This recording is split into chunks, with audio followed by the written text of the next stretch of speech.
జై సరోజ టీవీ గారికి మా వృద్ధులు వితంతు వికలాంగుల సంఘీభావంగా వచ్చిన జై సరోజ టీవీకి ప్రత్యేక ధన్యవాదాలను తెలియజేస్తున్నాం. గెలిచి 11 నెలల 26 రోజులు అవుతున్నా కాంగ్రెస్ ప్రభుత్వానికి చిత్తశుద్ధి అనేది లేదు.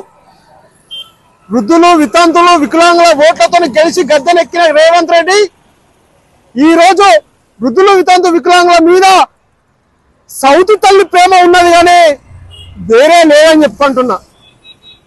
ఈ రోజు 4000 పవర్లు ఇస్తామని చెప్పిన రేవంత్ రెడ్డి, వికలాంగులకు 6000 రూపాయలు ఇస్తామని చెప్పి మేనిఫెస్టో పెట్టిన రేవంత్ రెడ్డి ఇంతవరకు అమలు చేయని దురదృష్టము ఏ రాష్ట్రంలోనే ఉన్నదంటే ఏ రాష్ట్రంలో లేదని చెప్తున్నా.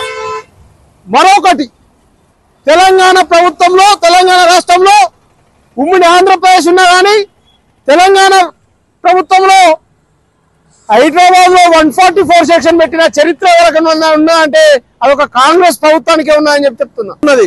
కనుక మా వృద్ధులు వితంతు వికలాంగులు ఏకతాటి మీద హైదరాబాద్ నడిపొట్టున బహిరంగ సభ పెట్టుకొని నీ సెక్రటరియట్ లేదా అసెంబ్లీ ముట్టడించడానికి కూడా మేము ముందు వరుసలో ఉంటామని చెప్తున్నాం.